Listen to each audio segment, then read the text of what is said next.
on a effectivement travaillé sur la mise en place en fait, d'une démarche qui s'appelle l'ambition territoire zéro chômeur, qui est impulsée du coup par la ville des Ulisses et qui est repris via le dispositif territoire zéro chômeur de longue durée. Qui était un dispositif qui est sorti d'une loi, qui est destiné aux gens qui sont en chômage depuis longtemps. En fait, qui sont privés d'emploi depuis plus d'un an, du coup, qui résident aussi depuis plus de 6 mois du coup, dans leur résidence. Et donc nous, en fait, on ne travaille pas sur le territoire zéro chômeur de longue durée, mais on va travailler sur une généralité, en fait, c'est le territoire zéro chômeur, tout simplement parce que ça va effectivement concerner un tout type de public, que ce soit les jeunes, les moins jeunes, les personnes en grande fragilité, en grande précarité, les personnes aussi en situation de handicap.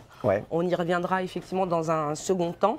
Et l'objectif effectivement de cette démarche, c'est de pouvoir... Alors, éradiquer, c'est peut-être un bien grand mot parce que du coup, je n'ai pas de baguette magique, mais du coup, l'idée, c'est d'éradiquer effectivement le chômage. Mais en tout cas, c'est de mettre en œuvre une certaine démarche, une coordination avec effectivement les acteurs de l'emploi et de l'insertion, les associations, les bailleurs, du coup, pour au moins faire en sorte de diminuer du coup le chômage de manière drastique et de pouvoir effectivement accompagner à aujourd'hui toutes les personnes qui sont privées d'emploi. Et nous avons mis en place, donc en date du 18 mars, ce qu'on appelle le lab de l'innovation, de l'insertion et de l'emploi, qui a porté ses fruits, parce qu'il a réuni plus de 40 acteurs, donc les structures d'insertion et de l'emploi, les bailleurs, les associations également, et autour en fait de ce lab, donc on a travaillé de manière, une intelligence collective. C'est un grand moment d'échange sur les sujets.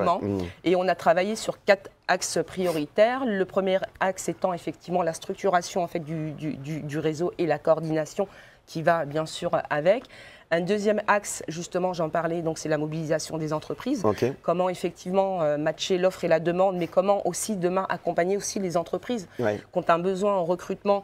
Et du coup, alors moi j'ai un avis un peu personnel, mais je pense en matière de recrutement, je crois qu'on utilise encore des pratiques qui sont un peu anciennes bien sûr. Et que du coup, il faut accompagner les entreprises dans de nouvelles pratiques. Un troisième axe qui est très important, c'est tout l'objet aussi de cette démarche, c'est la captation du public.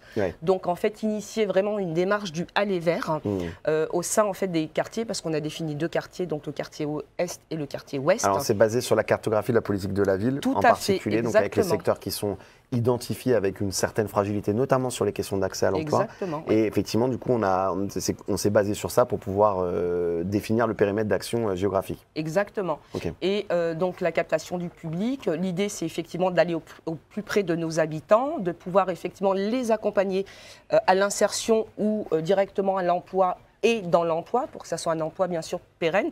Mais l'idée, c'est aussi en fait de répondre demain à toute question ou à toute problématique qu'ils peuvent effectivement rencontrer. Y compris dans le travail. Et y compris dans le travail. Oui, parce qu'en fait, aussi derrière tout ça, il y a à la fois un objectif d'accès à l'emploi qui est nécessaire, mais ensuite une pérennisation dans l'emploi et dans un emploi où la rémunération est suffisamment digne pour vivre dignement. Parce qu'on sait aussi que la multiplication des temps partiels ou des choses comme ça et la précarité, c'est de la précarité. Voilà, ça génère de la fragilité pour l'ensemble des publics.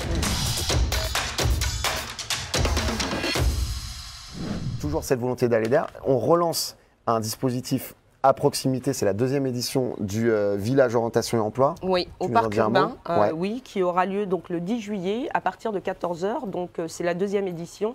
Effectivement, et du coup l'idée en fait c'est de réunir effectivement les acteurs de l'insertion et de l'emploi, mais aussi tous les organismes de formation et les entreprises qui vont pouvoir effectivement soit offrir des entrées en formation, soit offrir directement effectivement un emploi, ou simplement répondre effectivement aux attentes des Ulissiennes et Ulissiens. Donc, notamment pour les jeunes qui cherchent, on sait que c'est la période des recherches alternance. Tu vois, c'est vraiment... J'allais rebondir dessus. Vas-y, je t'en prie. Et du coup, effectivement, les contrats en fait en alternance, et puis même aussi par la suite, parce que l'idée c'est aussi de créer ce réseau et puis pouvoir après solliciter ce réseau pour les périodes de stage, etc. Oui, parce que ça, je sais qu'avec Guénel Levray, vous en parlez souvent.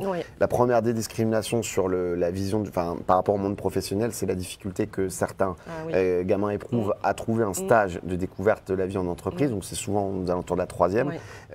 On voit bien que c'est souvent, d'ailleurs, on l'a tous trouvé. Je ne sais pas comment toi tu avais trouvé ton stage de 3e à l'époque. Moi j'ai souvenir que c'était par les parents, donc c'est souvent effectivement par le réseau. Plus, on n'a pas le même âge. T'es plus jeune que moi. Et donc, du coup, effectivement, la question de la recherche du stage, souvent, c'est une première étape un peu compliquée. Alors c'est effectivement, il faut savoir que l'agglo en fait elle a la compétence en matière d'entrepreneuriat et du coup nous allons effectivement donc mettre en place le dispositif donc via l'agglo mais porté par l'association Cube et en fait ce dispositif va permettre effectivement aux uliciens donc les porteurs de projets qui ont pour voilà envie de créer en fait une entreprise ou qui ont déjà entrepris certaines démarches pour effectivement créer une entreprise mais qui ont arrêté en cours de route pour X raisons, ou d'autres personnes effectivement qui n'ont pas forcément pensé à la création d'entreprise, mais leur projet pourrait effectivement permettre de créer une entreprise. Donc ce dispositif, effectivement, il est destiné aux habitants et habitantes de la ville des Ulysses. Donc ça rentre dans le cadre de la politique de la ville, hein, les quartiers 2024-2030. Tout à fait. Ça, il faut le savoir, c'est très important parce que c'est aussi financé aussi du coup par l'État. Et donc nous avons en fait signé une convention cadre avec effectivement en fait 4 villes initialement qui sont entrées dans ce dispositif, qui vont travailler effectivement avec l'association Cube.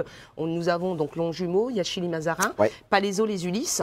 Et puis après, Massy, qui effectivement... qui est un peu à la traîne, mais qui normalement devrait nous rejoindre. Exactement. Okay. Donc l'idée, c'est, demain, j'ai un projet peut-être flou ou pas flou, mais en tout cas de création d'entreprise.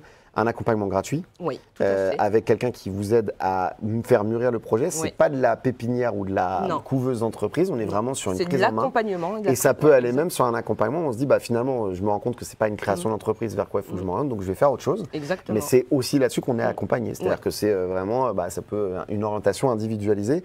On sait que ça fonctionne dans plusieurs agglomérations d'autres territoires. Très franchement, on est content de le voir venir. Moi, je sais que je ne compte plus le nombre de fois. On m'a dit que monsieur le maire, il me faut un local pour créer un commerce. Monsieur le maire, il me faut ceci. Enfin, on sait qu'on est sollicité. Ce qui nous intéresse, c'est que les gens puissent aller au bout de leur projet. Parce que c'est aussi comme ça qu'on s'épanouit. C'est en essayant, parfois en ratant, souvent d'ailleurs, parce qu'en fait, on finit toujours par rebondir. Mais l'idée, c'est qu'ils n'abandonnent pas et qu'ils comprennent qu'il y a des dispositifs d'accompagnement. Tout à fait. Il y a 3 semaines maintenant, on a organisé en fait une réunion avec l'ensemble en fait des bailleurs de la ville des Ulysses dans l'objectif effectivement de travailler sur les chantiers d'insertion qui sont déjà mis en place depuis quelques années. Dans certaines résidences, voilà, pas dans toutes, mais exactement, dans certaines résidences. Et la ville des Ulysses donc a proposé en fait aux bailleurs en fait d'ouvrir les chantiers d'insertion demain à tout type de public. On n'est plus seulement les jeunes, on n'est plus seulement les gens qui... Voilà. Et du coup voilà, donc ils ont trouvé cette idée extrêmement judicieuse et audacieuse. Je crois qu'on a la Châtaigneraie où il y a des aménagements des espaces extérieurs qui va être repris. Alors j'ai noté effectivement, je vais me permettre effectivement de donner quelques dates. Donc pour vous, alors moi j'ai fait comme monsieur le maire, j'ai pris quelques notes parce que je ne retiens pas tout. Donc nous avons effectivement le village, donc ça j'en ai parlé, le village de l'orientation de l'emploi, donc le 10 juillet au parc urbain à partir de 14h. Nous avons également différents chantiers d'insertion qui vont se mettre en place, donc à la Châtaigneraie. Ça va concerner effectivement l'aménagement des espaces extérieurs, donc avec le bailleur Séquence. Il aura lieu du 30 juin au 4 juillet. Nous avons un deuxième chantier sur le Barcelot, du coup, qui va concerner les travaux de remise en peinture, parking et escalier. Donc il va y avoir 2 chantiers, donc ils vont démarrer en même temps le 7 juillet, un qui prendra fin le 18 juillet et un autre le 25 juillet.